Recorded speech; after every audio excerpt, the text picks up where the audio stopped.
Hello everyone, welcome to a special episode of Love, Rinse, Repeat, a podcast recorded on Dark and Young land by me, Liam Miller, he, him, his, a minister in the Uniting Church in Australia.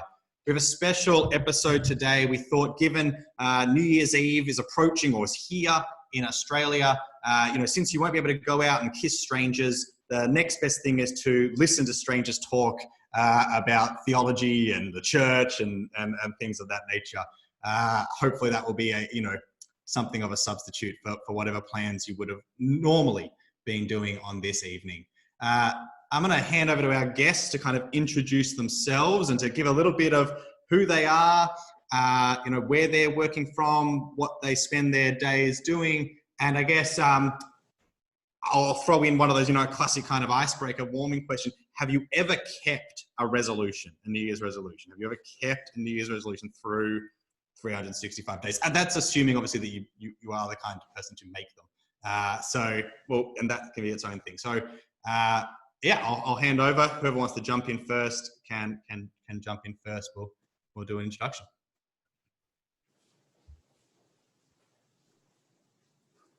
Oh, this was bad hosting. Laura Jean, you've been on the podcast before, so you can jump in. It's just like at the potluck when they say, somebody just be the first person to get in line, and everyone's sitting in a semicircle with the empty plates. So I'm Laura Jean. I currently live in Atlanta, Georgia. I am an unemployed substitute bartender because of the pandemic. And I do a lot of writing about the intersections of queerness, queer spirituality, mysticism, recovering Christianity after fundamentalism. And I have never kept a New Year's resolution. I tried this past year, I tried to do kind of like New Year's sort of movements where I was like, what do I want to move into gently and graciously? And they were things like just generally less sugar, generally less screen time. Like, no, 2020, all I did was eat sugar and be on my phone. So we're just useless. Oh, thank you for that. Great. Ed, you're next on my screen. Oh, hi everyone, I'm Ed. I'm a PhD student at Yale, specializing in systematic theology. More specifically, I work on concept formation and colonialism, which I think is eventually relatively simple. I think I don't usually keep New Year's resolutions, but I usually have sort of a sense of what I want to do for the year. And last year it was to beat Dark Souls 3, and I did do that this year, which was like it felt like a very big achievement at the time. So that's the first thing that came to mind. That's great. And look, you got to pick ones that you can do. I think that's 101. That's great. Skyler, how about we go to you next? Hi, y'all. I'm Skyler. I am finishing up my Master of Divinity degree at Yale this year. So I live in New England and Massachusetts. My training is as an anthropologist, and so I kind of put together theology and anthropology. My projects focus on trans embodiment and American empire, and all the fun things that go along with that. And I've never been one to make New Year's resolutions, except for a couple of years ago when I made just a kind of silly resolution to be really gay that year. And I did, in fact, get engaged to my partner that year, but that is the only New Year's resolution I have ever kept. Honestly, you like peaked, right? You don't have to now. Like that was it. You did, and go out on top. That's brilliant. Radhika. Hi everyone, my name is Radhika. I'm a minister of the word in the Uniting Church in Australia. I currently serve as minister and team leader at Leichhardt Uniting Church, which is in the kind of inner part of Sydney. It's a brilliant congregation, primarily young adults, very affirming, very justice oriented, really into music. So all my favorite things. I'm married with a little daughter, Anna, who will be 3 in about a week and a bit. Yeah, I'm also, I don't make really resolutions for myself, but since I became a parent, I've made resolutions around how to, wanting to be a good parent to my girl. And in 2020, it was all about less screen time and more outdoor activities. And then the pandemic hit. So yeah, we've been almost 24/7 on Bluey and Wiggles and Peppa Pig and all those fun things. That's great.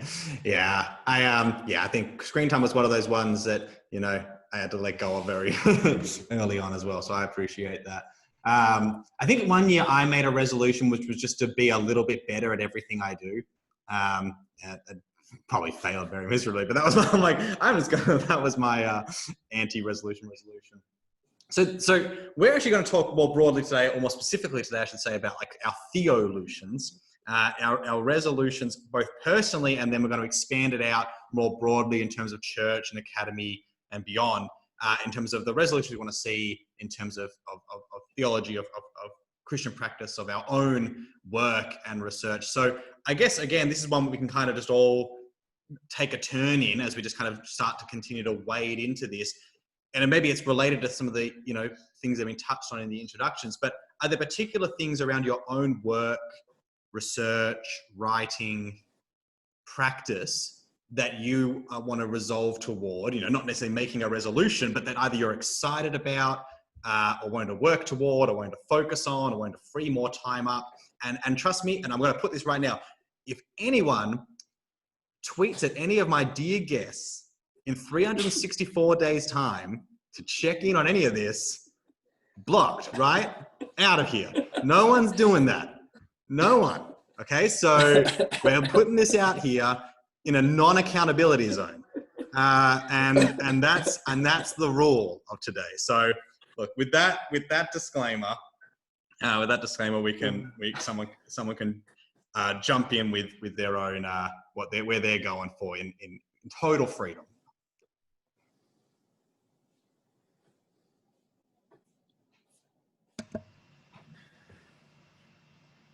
I'm happy to go first, if that's all right. Be the person to break the first one to the potluck and allow everyone else to get food. So, was thinking quite hard about this. Really appreciate the question, Liam, because it actually invited some reflection. And the sort of the next big steps in my program are two big comprehensive exams. One on critical theory and religion, which will involve reading a lot of very fun and heavy stuff, and then one on the early church, basically for theology from 200 to 1500. Nice limited slice of things. Yeah, that's and I was thinking what I would like to be reading alongside that as not just work, and what would be very helpful. And one thing that's really hit me this winter while I've been working on a paper on settler colonial habits of homemaking is that whilst I have a decent sense of the broad swathe of colonial histories, mainly in the US and with the British Empire, in sort of non-settler colonies, really very little in terms of Australia and New Zealand, the particulars of it are just not something I have a clear grasp of.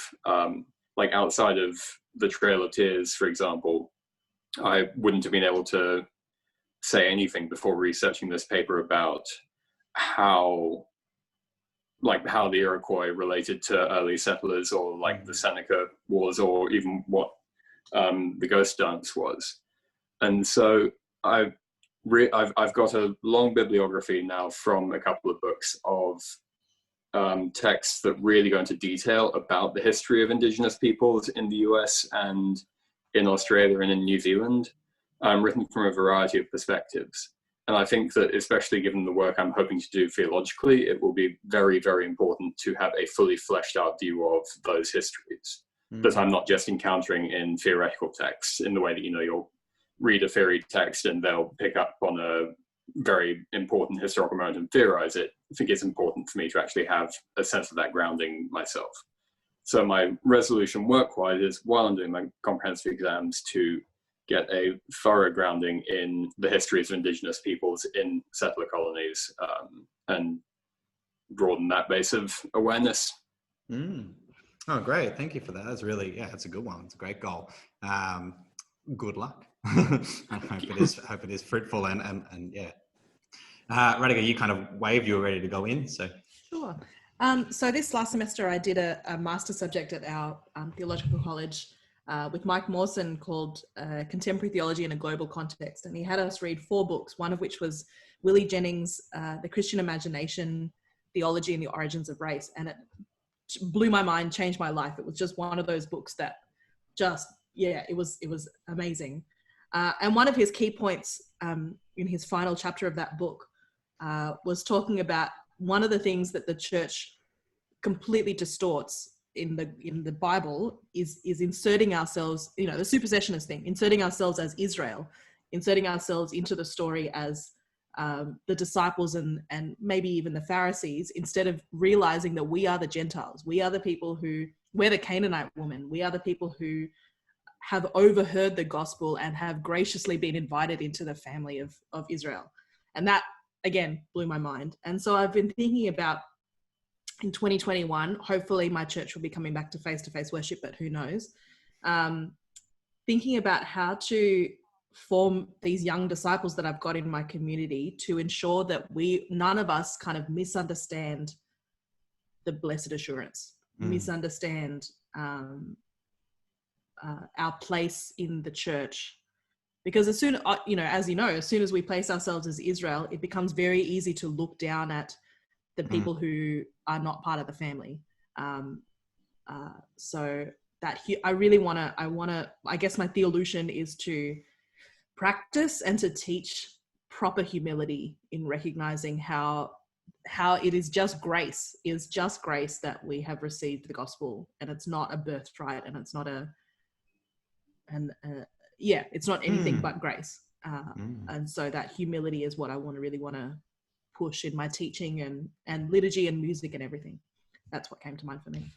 yeah, wonderful. Thank you. I'd really like to hear from Skyler's dog about Agreed. Desperately need to know. Let's see, Maestro, come here, baby. So, Maestro's resolutions are going to be to chase a lot of squirrels, I think, in the coming year. And what else are you gonna do? Tear apart some toys. Yeah, I think that those are his resolutions. Definitely do it. Yeah. He's already got the puppy eyes down perfectly right there. Yes. All right, now you can go away. And I'm gonna have Laura Jean go, because I think there's about to be a cat and dog altercation in front of me. I definitely want that to be on screen, but I know that would be more stressful for you, so I will. I'm a dog person that has found myself living with cats in our 600 square foot apartment, so part is with the dogs. So something that I thought a lot about, this was also a really good question. Thank you, Liam, for like Ed, I kind of it helped me sort of clarify and think about how I live a lot of my life in the tension of feeling like there's a tension between the shoulds and the joy. Like, is this going to be the year where I really, do more justice and work harder and am really dedicated to dismantling and thinking about my privilege and like that work that is required, especially as a white person in America, like that leaning into that work? Or is this going to be a year where I'm like, no, this is a year for play and for gentleness and for making space for yourself and for not condemning yourself? And often I felt like those were the choices. Like, either you're going to be more gentle and listen to like a lot of Brene Brown, or you're going to like have a lot more shoulds and like read a lot of books about repentance. But I've really been thinking just in the last like month or two about, is there a place where those two things sit together? So like, for instance, I love mysticism. That's where my heart is. So what does it mean for me to read books about mysticism written by marginalized people? And so to say, where does the justice and the joy intersect? Like, I love, my guilty pleasure is fantasy. I love fantasy novels. So where are the fantasy novels that are written by Black women?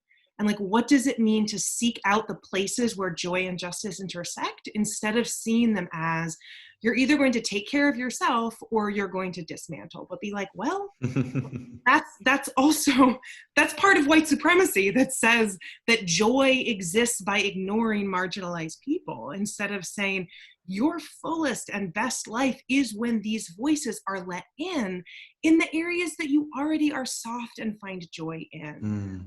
And so that's kind of what I want to lean into, finding those intersecting spots of wholeness and repentance and joy and dismantling. Also, I'm an Enneagram 1, and so it's just really hard. If anyone's an Enneagram person, the whole thing about ones is we're supposed to, like, we're very shouldy kind of people, and we're supposed to move to 7 in health, which is like this sort of free, liberated, joyous. And I'm like, well, I can't do that. It's 2020. Do you all see? I can't be liberated and joyous. There's work to do. But being like, well, where is the work in the liberation and the joy? And do you really believe that in the liberation of the marginalized, you will be liberated as well? So that's, we'll see, but don't tweet at me in December next year. So, Laura Jean, do you know the Broken Earth trilogy by N.K. Jemisin? Oh no, actually, wait, I think it's on hold at my library. I think it might be right. Good. Yeah, she also wrote a series called the Inheritance Trilogy, which a friend of mine highly recommended. So yeah, sorry, just 2 immediate pointed suggestions. Sorry, it's on hold in my library right now. Fantastic. That's great. Skyler. I'm really glad now that I'm going after Laura Jean, because wow, I am such a strong 1. I am such a strong 1, and I have been feeling that like tension between should, and it does really focus in on to sort of my personal goals too, which have a lot to do with form and style and disciplinarity and all of these shoulds, because I've spent most of my MDiv thinking what I'm doing isn't theology, like it's not theological enough. How do I move from like my anthropological training into this theological training? And so my sort of resolution is to let go of some of that disciplinarity and on the traditional forms of academic writing that are grounded in cis heteronormative whiteness.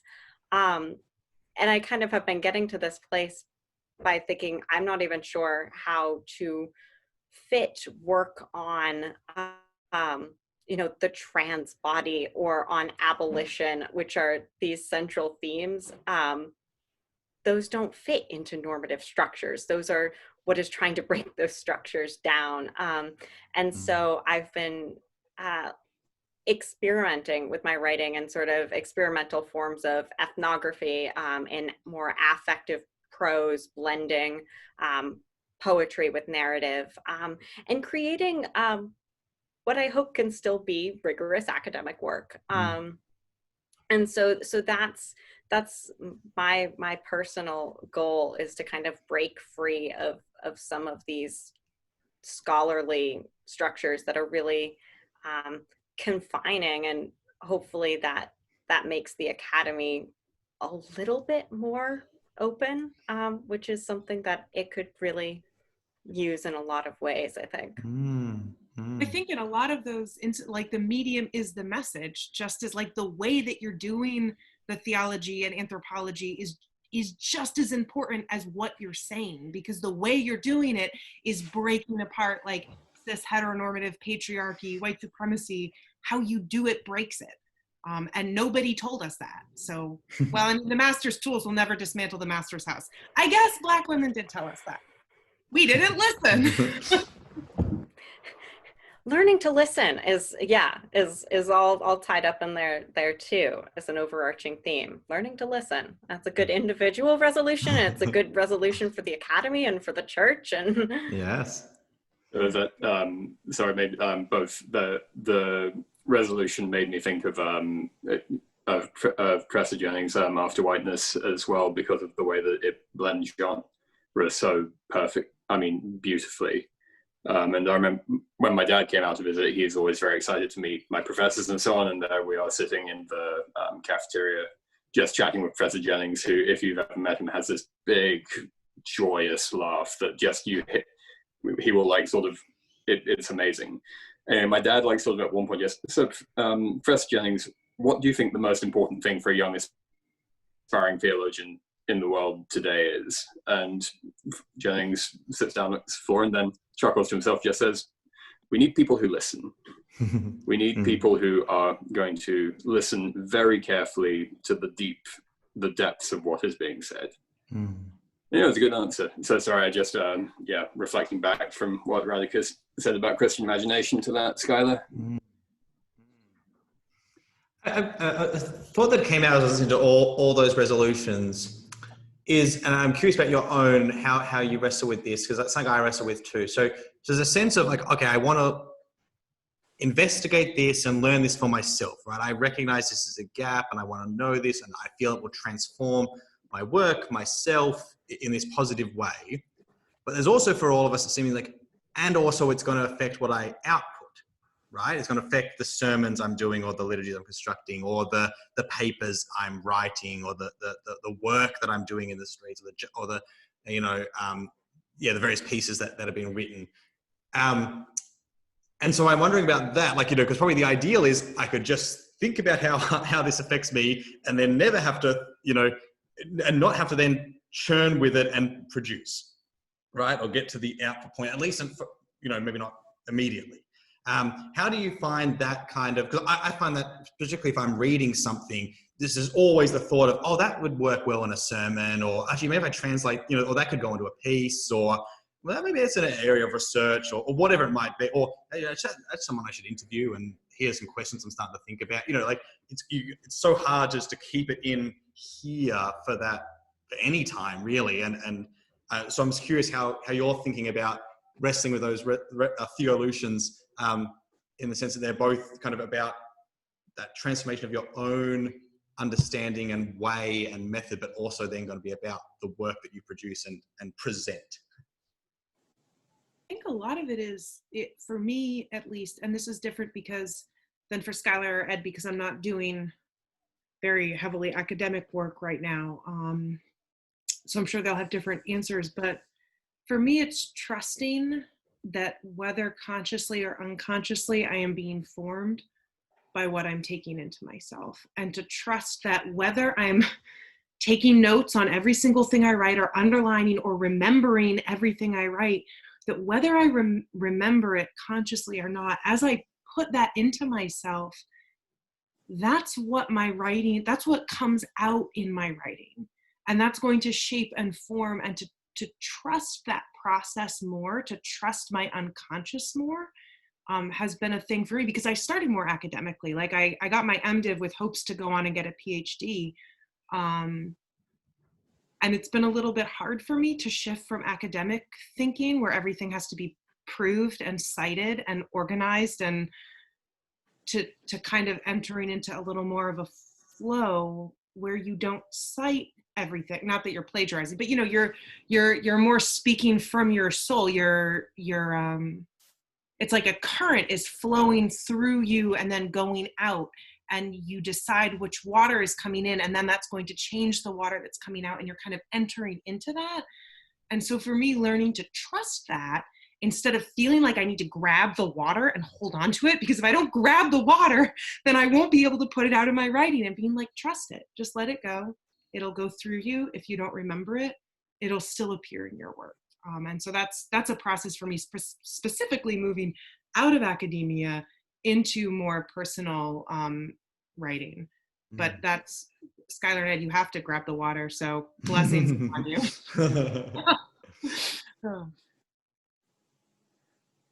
I mean, I think it's a little bit grabbing the water and refusing to grab the water at times. And this goes back to playing with style, and when I started working on sort of these projects around trans embodiment, little over a year and a half ago, my professor said to me, like, Skyler, your grasp of the materials is great. Your citations are here. You have good ideas. There is something missing, and what's missing is like allowing yourself to use your own body and own story as a authentic and authoritative source for your writing.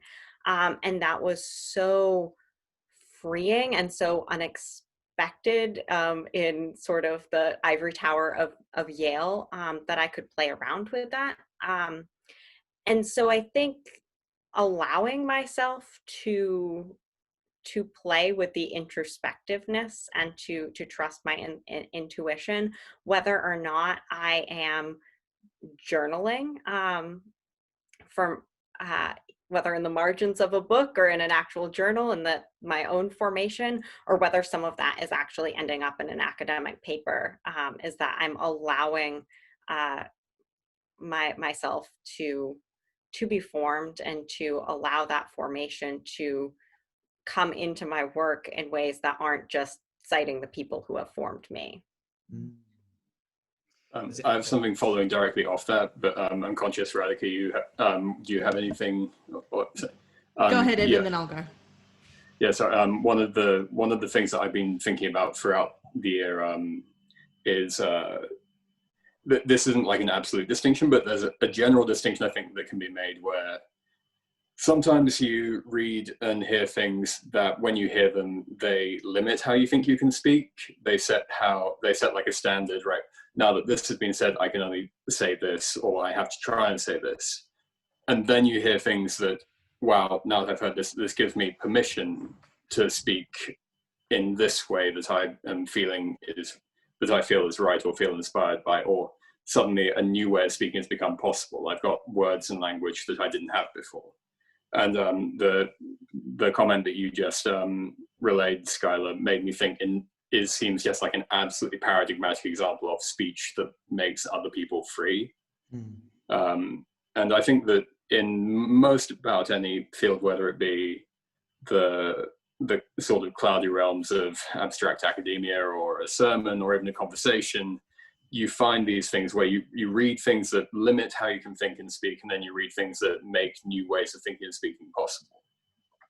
And one of the things for me, in terms of how I read, synthesize, work out my research, is thinking, what am I reading and doing that is opening up new worlds of speech and thought and action for me?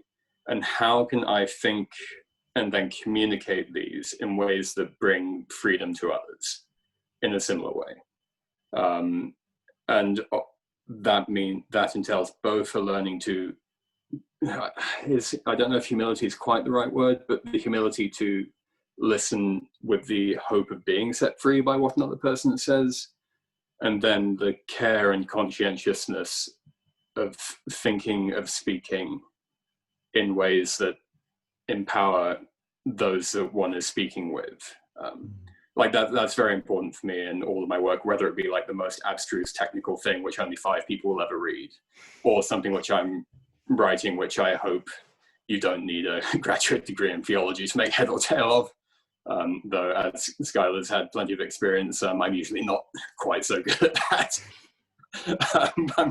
So I'm working on that. Anyway, that's something I think that's very important to me, and how I think through the spiritual nature of my work. I'm an Enneagram 5, by the way, and could not be more stereotypically that. I really appreciate what you said, Skyler. I think, I'm in a congregational placement now where I can be authentically a young brown woman, and that's so liberating. My first placement, it was a cause for insidious kind of racism and just an uncomfortability with seeing someone who looks like me in the pulpit. And so this place is really wonderful. I could talk in the pulpit and into my congregation about racism and sexism that I've personally experienced and what it means for me to be a second generation woman, and that's wonderful. But I think for me, with 2020 and Black Lives Matter and all of that, there's been a part of me that's been resisting that a little bit, in going, I don't want my congregation to think, yeah, of course we're committed to anti-racism. We have a brown minister, like we've done the job. So I want to use my story and I want to be authentically me, but I don't want that to be a crutch for my congregation to not look at themselves in the mirror, I guess. Yeah, thank you for that. That's really helpful. Skyler, I was thinking about your, just to reflect again on using that, changing up the methods. I listened to your AAR paper just the other day. I subscribed because and we can come back to this in a little while actually, because I was like, oh, I can actually do it without a 20-something hour flight and whatever amount of money I can attend. And I was intending to watch more in the morning, but having young kids and schedules, it didn't happen. And once I realized so many were being recorded, I was like, okay, I'll just slowly catch up afterwards. But anyway, you begin with a story, a personal story in that paper, and then build then into the as you said yourself, the rigorous academic work, and interestingly, a lot of that work early is the kind of anthropological work, and then coming to kind of a very more explicit eschatology toward the end. That that paper maps a bit of what you've been talking about in your method. So curious, one, about how going in, bringing it into such a public setting as AAR, and that paper as kind of, an example, pardon me, of beginning to follow some of these, the advice of your teacher and the like. Yeah, that AAR was exciting and terrifying in that regard. That paper was actually, it was a heavily cut version of sort of my first attempt at this project, and trying to think around trans phenomenology and thinking about hauntings, and eschatology, and one of the things that helped was that I think it was written of initially a full year before I presented it at AAR. So I had a whole year to kind of sit, have gotten feedback from a professor, had a few friends read it, and to be able to share it publicly. That definitely is, it's hard. It's hard doing this kind of breaking out of sort of traditional structures. And what I sort of see as a balance, and what I saw at AAR, was that this tension between holding marginalized and privileged identities. On one hand, I am queer and trans and disabled. On the other hand, I am white, and that still holds a lot of power. And it felt important to me to be able to put that in a public platform, because I didn't fear for my safety explicitly. But it took time, and I think it's going to take time for, as I keep playing with these projects of, well, what's important and what gets shared publicly, and what do I edit out? And I hope that it moves towards and some kind of a theology, where the theology that becomes experiential for a whole host of people. And if we have embodied theology, that the number of bodies who can embody theology and the types of bodies that can embody theology can be expanding, and then maybe it doesn't take as much time anymore. But it was scary for the first time, sure. No, I appreciate that. Thank you for sharing. I guess thinking about AAR being online and now churches being online and other conferences. I mean, I don't know, Radhika, did you do the Homiletics Festival since that was online this year? Yeah, and you've both now gone in person to the US and done it and engaged it when it was online. And so I'm thinking about people's, we're thinking about the new year as things will both stay online and potentially begin to retreat from offline or go into hybrid modes or various things like that, from everything from churches to conferences to relationships. What are people's New Year Theolutions around as the church and the academy begins to navigate both? Okay, let's say worst case, everything stays online a lot longer than we, entirely online as long as than we predicted, or as it starts to navigate, we don't have to necessarily anymore. So anyone's free to jump in there.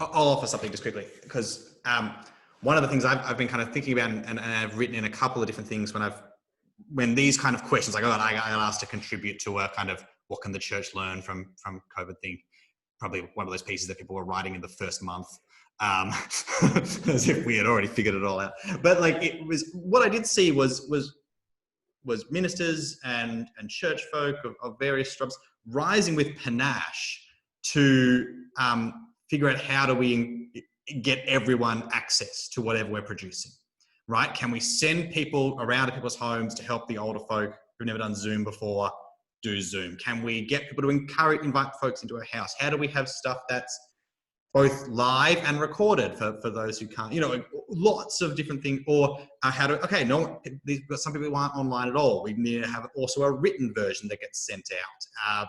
And some of those will need to be in large print, and just lots, and my hope is that energy that went into that will continue when we don't have to anymore. And we start to wonder, okay, well, who was excluded because our building isn't accessible, up to disability codes? Who was excluded because we meet when most of the young people are working in a cafe?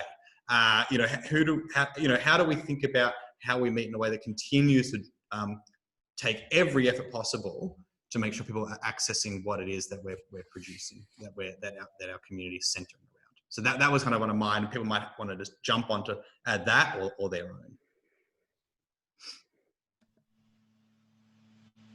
Yeah, from a church perspective as well, if we do come back to face-to-face or hybrid worship, how do we ensure that the people who are not in the building still feel a sense of community?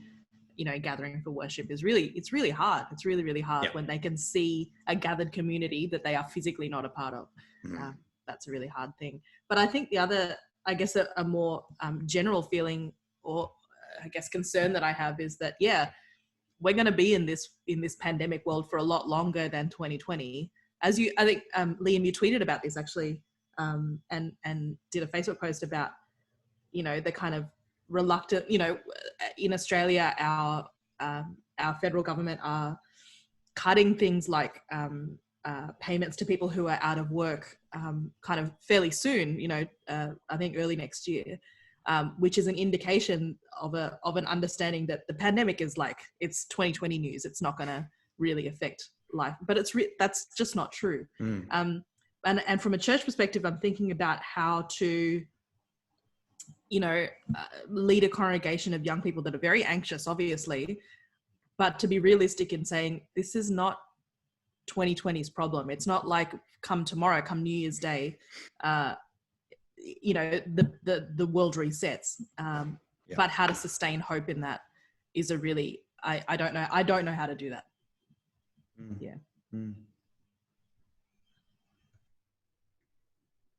I think also coming from this sort of church perspective, I guess I didn't mention, I also do youth and children's ministry at a congregational church. And have been generally very glad because the senior pastor of the church is very much like, it's going to be a long haul, hang in. But I think the thing that has really been getting me is the sense that COVID has sort of broken open some of the resistance to, well, we can't change that because it's different than what we've always done, which has always been a resistance alongside the church is dying, but you won't change kind of dynamic. And COVID has sort of forced so many of us to really push the boundaries of how to do church. And so just thinking about the congregation that I serve, where we've gone from Sunday morning worship to doing more small group things, to recording things, to doing outdoor things, to doing like car drive-by things, and that there are and things outside of Sunday mornings, and that there are all of these options, and people are engaging. Like, this is a small New England, mostly white, old congregational church, stereotypical.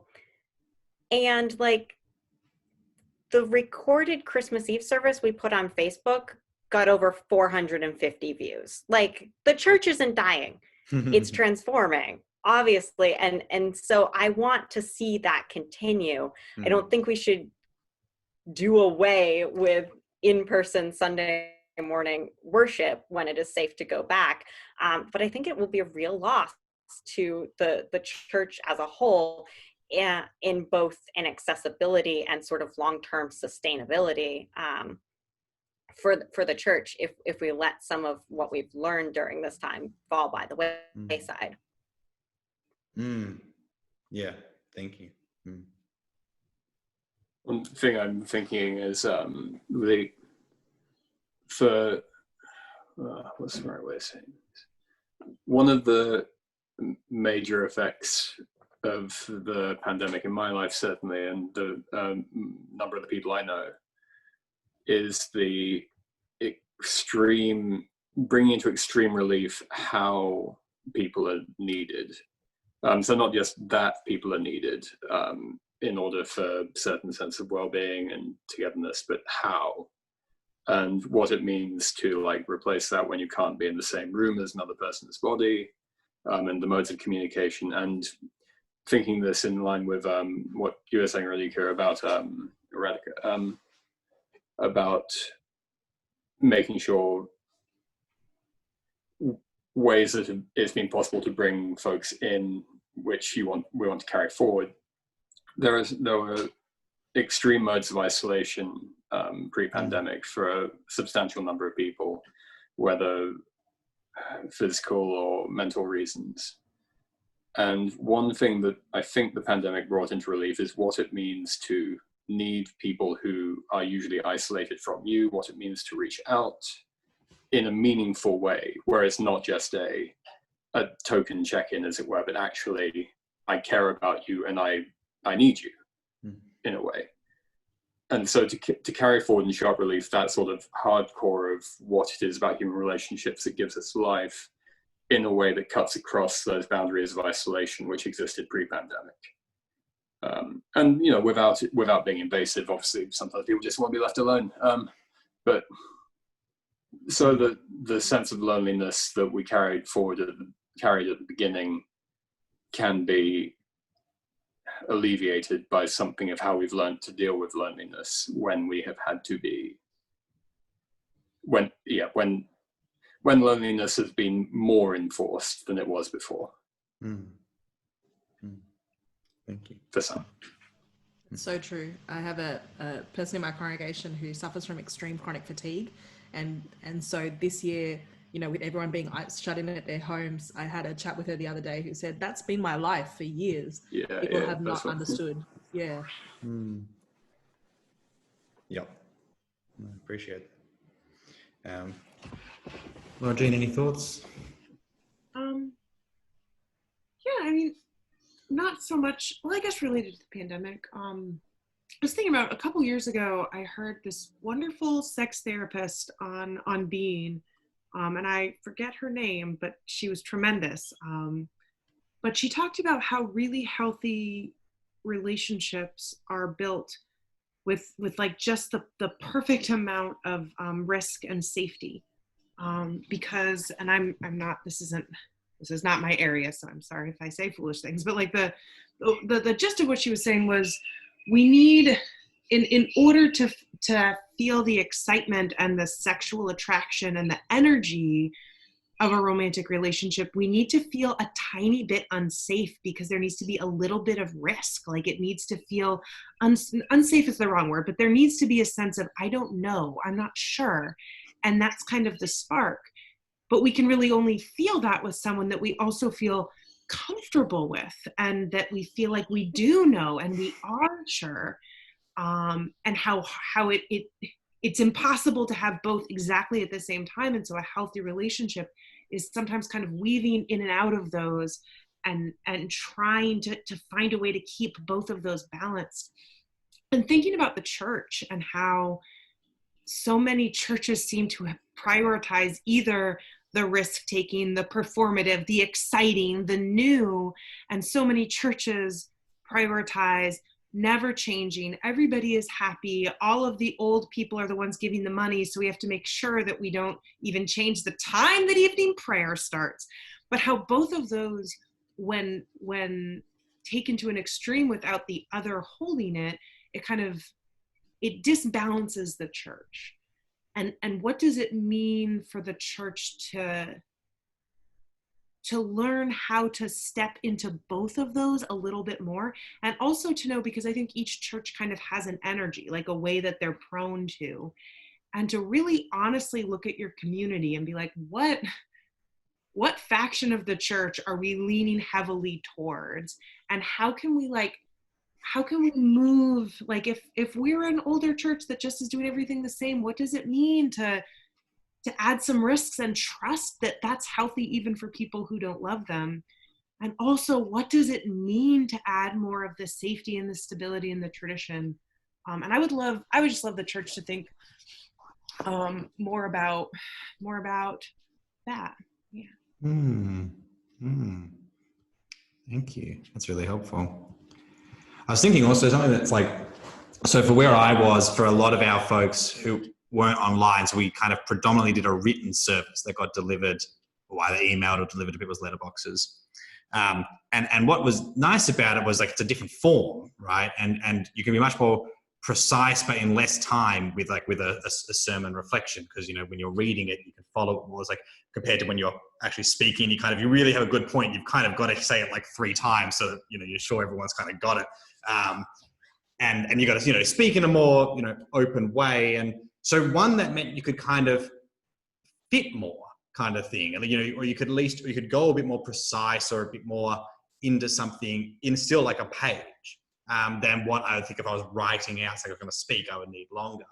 But it also let me I could include art and like reflections on art or different, or you could kind of go partway through. You might want to do this, go for a walk or talk to if someone's with you, talk to them or whatever it might be. You could just break the form up a little more. And it got me thinking to how do we kind of learn from that in terms of then what we do when we can be in person, and that, is it better? Would I be better off? And I tried this a little bit with some of the stuff when we started doing a bit of a hybrid thing, like just offering that I'm only speaking for like 3 or 4 minutes.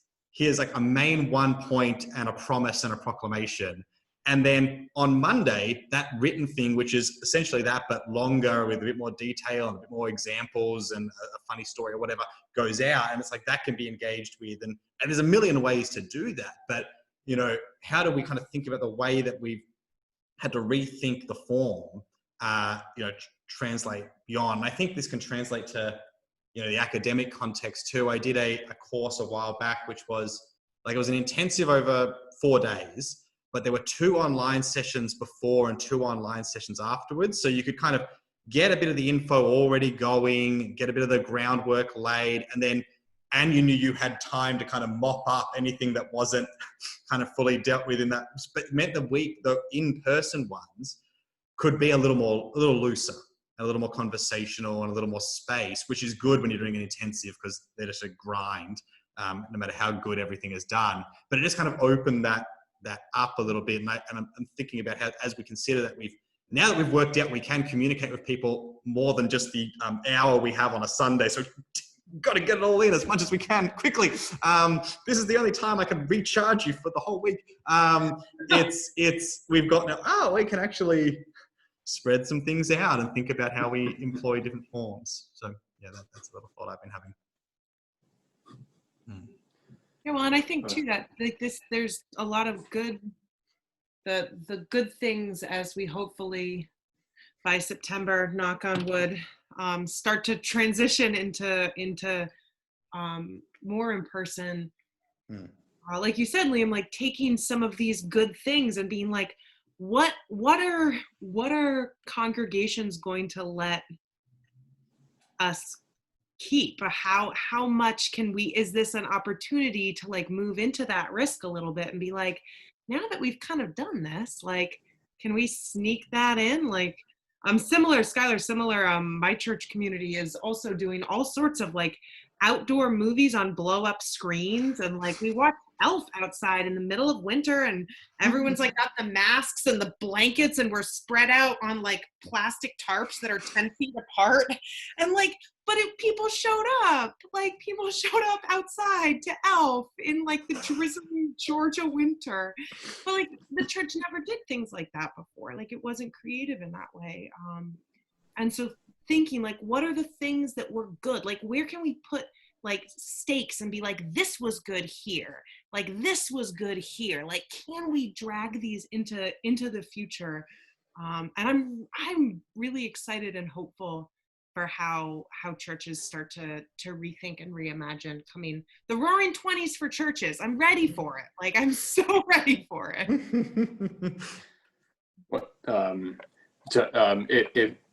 Apologies beforehand, potentially. I'm just going to try and articulate this in relatively simple but quite technical, precise language. Do my best. One of the things, because you asked Liam about sort of like resolutions for the church going forward, and one of the things that is very visible in Twitter is like sort of almost a petri dish for this, but you see it played out in real time in congregations and in text as well.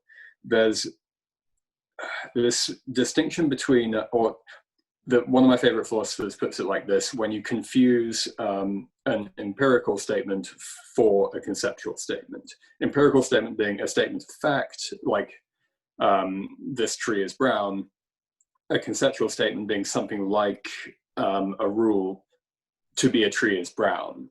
And like you think, picking my own denomination to like sort of hit on here, you might think like when someone thinks Anglicans are creedal Christians, and then you can set it as a statement of fact, and it's sometimes true, but then you turn it into a conceptual statement, and suddenly to be an Anglican is to be a creedal Christian. If you're not this, then you're not that, and so on.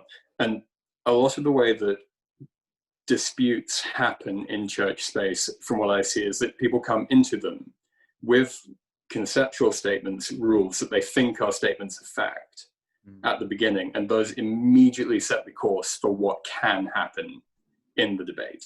So thinking like there was one recently about like process theology, and everyone had an idea of what process theology was or wasn't, and you could like, if you had asked anyone to like pick 5 things that would be said on the basis of this, and it's because you confuse statements of facts for rules.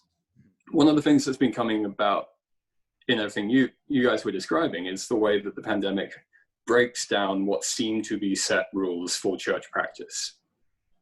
Suddenly, like something that not just is the case, but has to be the case, is turned back into a contingent statement of fact, and suddenly the course forward is less bounded. And I'm interested in how theological discourse can help to loosen the absolute hold of certain conceptual patterns, like the way that we form those rules for what we can think, which become like the standards that keep us limbed in like certain academic settings, or the idea of what it is to be a good and just Christian. So rather than thinking, here's X, how do I meet it? Think, what is this X that I'm actually dealing with, and what are the different ways of thinking through the folds of possibility that are there? So yeah, sorry, that my abstraction is done. Taking these wonderful, practical, concrete reflections and trying to take them into the clouds. But yeah, just breaking down certain patterns of thought that limit us to very predictable patterns that never get anywhere. I'd be interested if the pandemic, the way that it's disrupting what's possible for practice, can do the same thing for the way we speak and think in relation to each other. Yeah, thank you. Love that. But I'm gonna get you to go back practical. So give me an example of it. Give me an example of something that give us an example. Oh, well, that's the worst thing you can ever ask an academic, Radhika.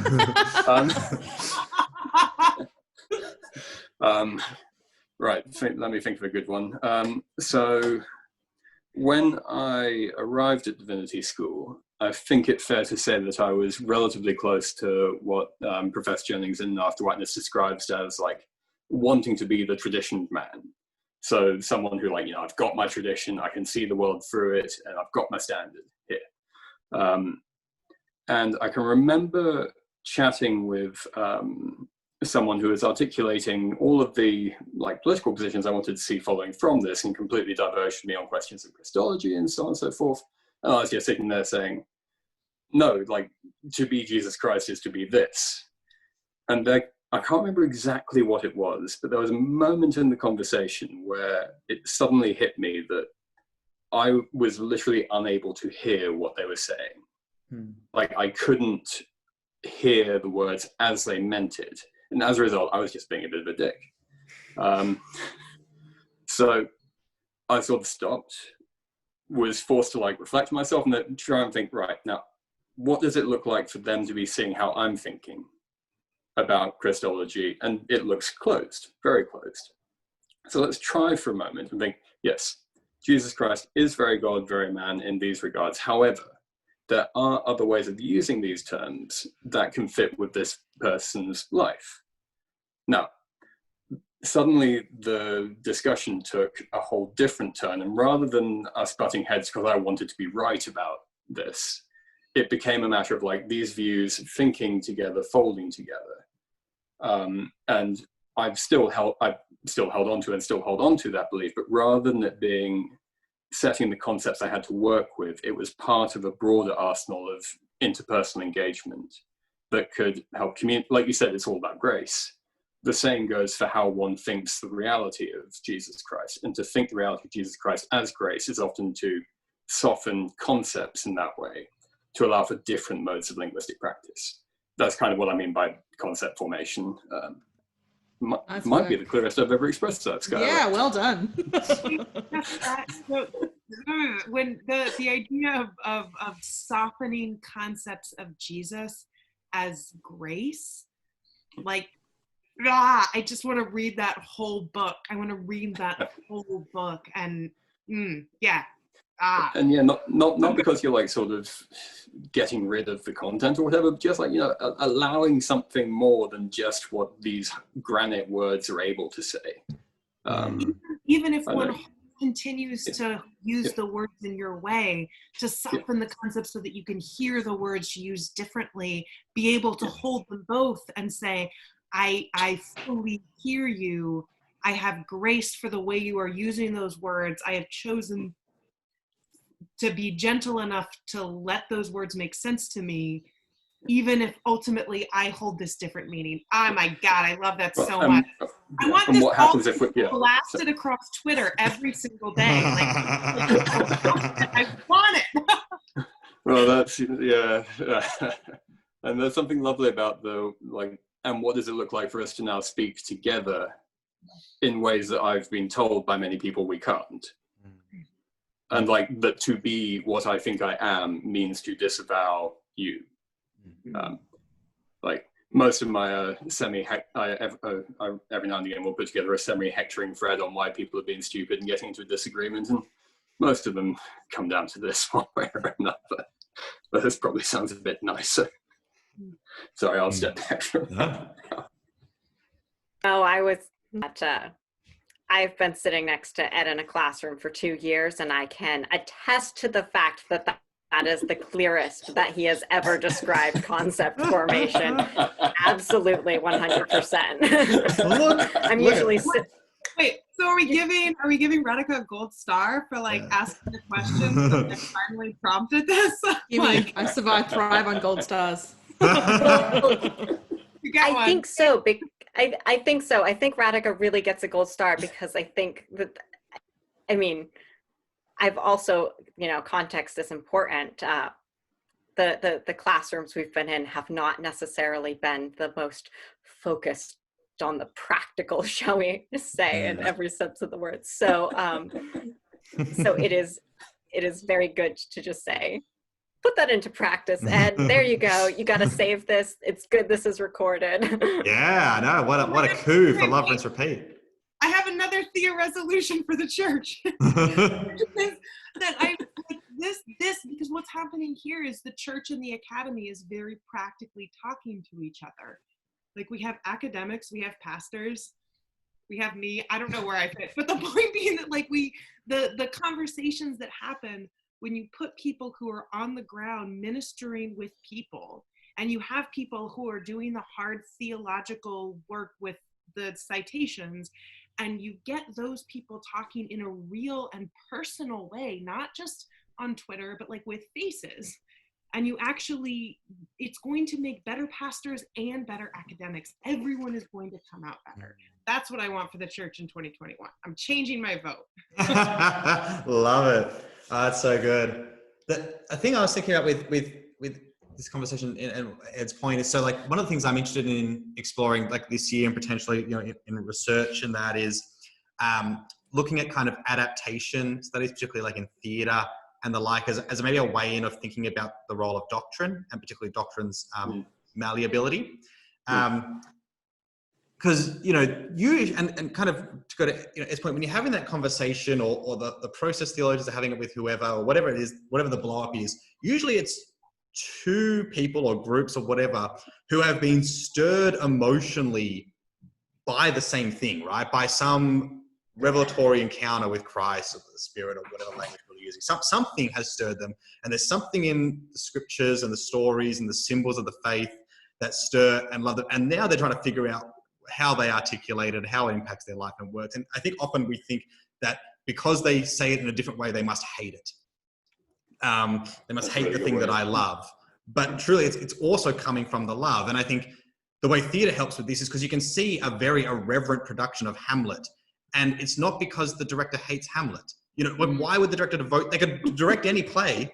They obviously felt something is in Hamlet that's worth still talking, but they wanted to break it apart a little and question some of it and do whatever they wanted to do, put a band on stage and whatever they wanted to do. But it's because they love Hamlet, they love the theatre, and they want to, you know, bring it to life. And you might prefer the Globe doing it essentially as close to the day as possible. But it's both coming because you have an appreciation for this play and what it kind of says about what it is to be human in the world. So, like, I think that, yeah, there's something there too, just remembering sometimes that, like, and it's not an excuse that then you can say whatever you want because you love Jesus, because you still got to call out the bullshit. But like, it's you know, oftentimes it's like, yeah, we're thinking that we're all both talking because we have found some same point of significance. Yeah.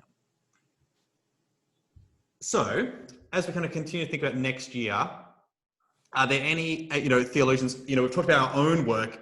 Is any other people's work that you're very excited that you know is on the horizon for 2021? Either, you know, some people, a book you want to read, or, you know, a conference you want to go to, or a class you want to take, anything where you're kind of excited about that you want to, like, you know, draw people's attention to, or just even like, you know, even if it's not a specific thing, or I'm seeing some people starting to ask this question and I'm excited to see what begins to come from people pulling those threads.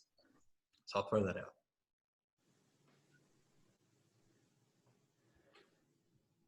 One book that I'm really excited about coming out, which will also probably be affordable, through Duke University Press. They're publishing a collection of Stuart Hall's essays on race and colonialism.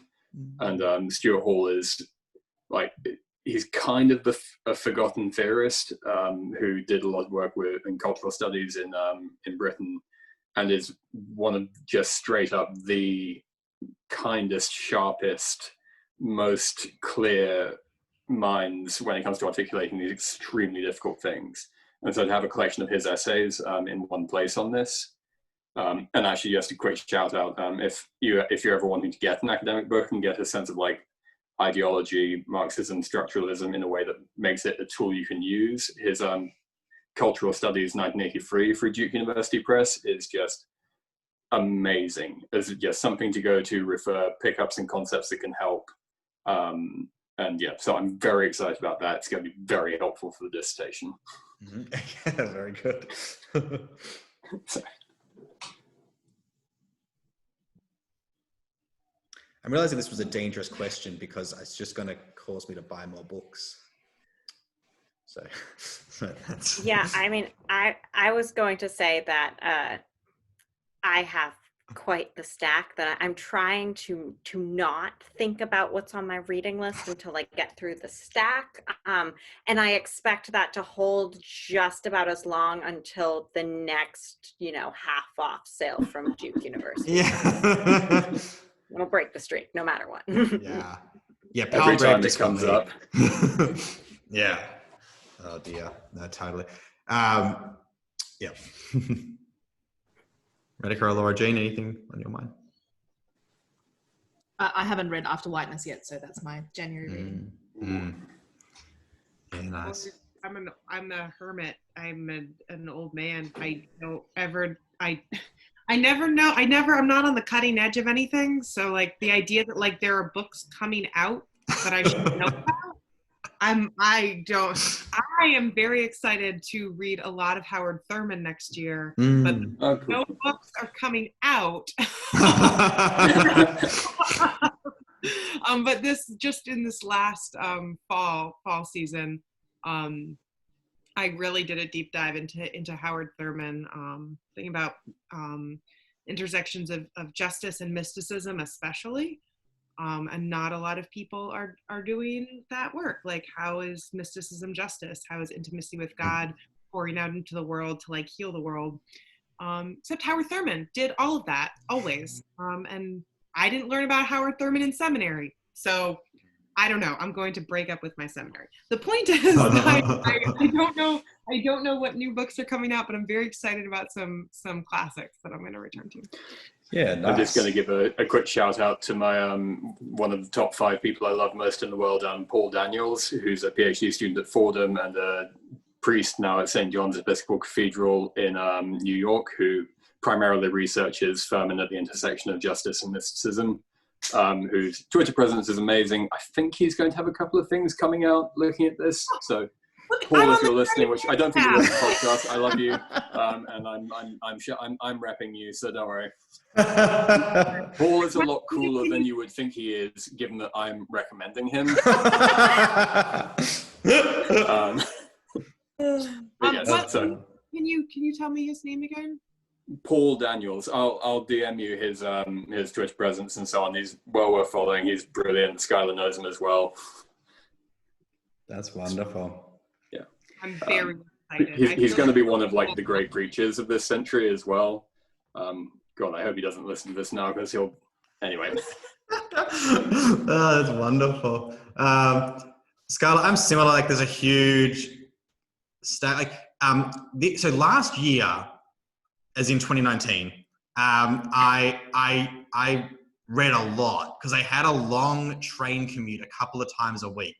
And so I was just flying through. It was my last year of ministry formation, but I wasn't doing much I wasn't doing many academic subjects. So I just had time to read what I wanted. I just read a lot of theology. So this year I was like, now I'm going to read like more novels, which I have done. But the problem is, like, now I opened up this whole world of all these novels I want to read.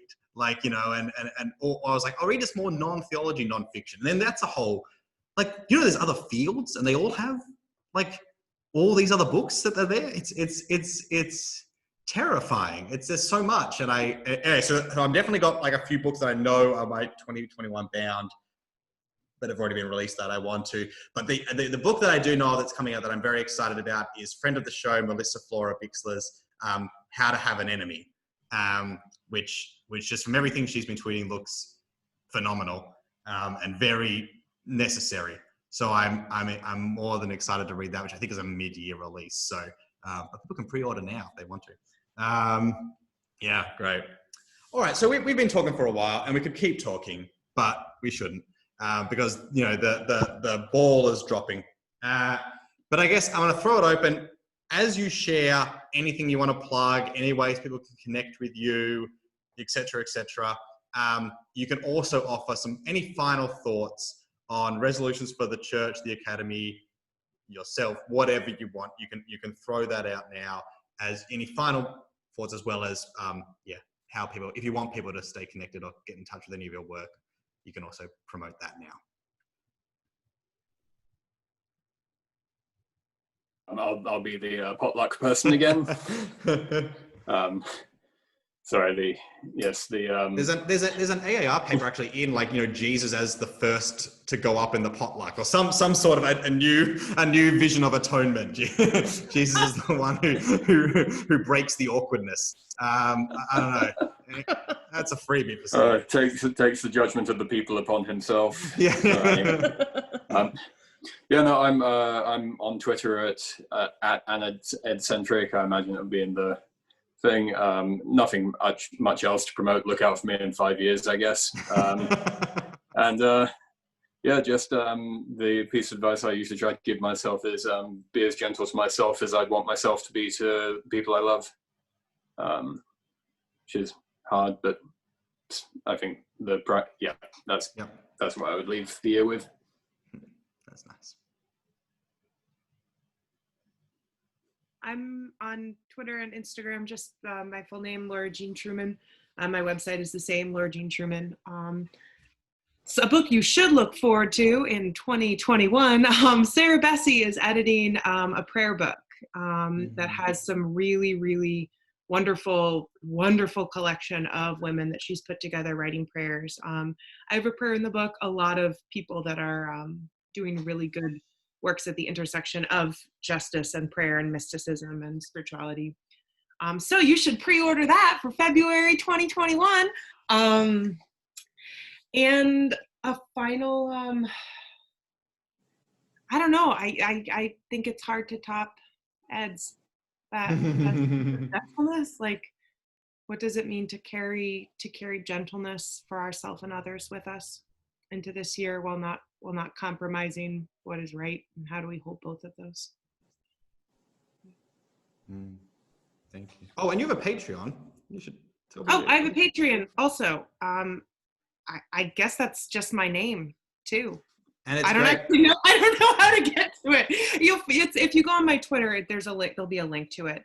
I always love reading your pieces. You get each month the piece. This one started with, I'd already invited Laura Jean on the podcast, and this one starts with, I'm not making any resolutions. I'm like, oh well. We'll see how the episode goes. But the piece wasn't about that though. No, it was, well, anyways. No, it was a beautiful piece, and yeah, so people should definitely check out your Patreon if they can. I'm on Facebook and Twitter. I think, as Laura Jean said, I'm super keen to keep, doing the proverbial nagging of Ed, like keeping the church and academy talking together gently and with good engagement. The kind of, I think Willie Jennings talks about mutual transformation, and I think that's what's happened today, and let's keep doing that. I'll echo the late wonderful Rachel Held Evans when she said, "Your name is beloved, and that name is enough." I'm going to carry the proverbial nagging of Ed forward into eternity, by the way. Fantastic. I am on Twitter too, at Skyler J. And what I am trying to carry into 2021, and I'm going to have to remember to listen to this segment again so I can hear myself say it, is take a break, like a real break. Just being at home doesn't mean that we're having a break. And because we can't do the work if we don't have the energy for it. So that's what I'm carrying in. Breaks are good. Breaks are great. That feels like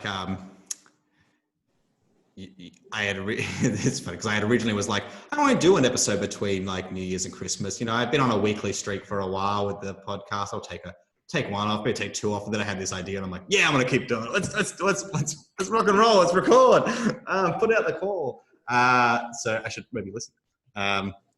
Thank you. Thank you, everyone, for joining today. This has been a wonderful conversation.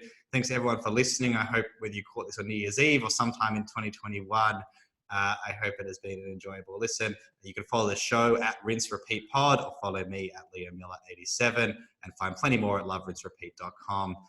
Thanks for tuning in. And actually, and I will plug, there actually is going to be a part 2 of New Year's Theolutions, just with a whole new array of guests. So get excited. That will come out next week. I'm sure there's going to be plenty more to talk about. So a big thanks to my guests. Round of applause wherever you are in your homes. And yeah, we'll see you next week.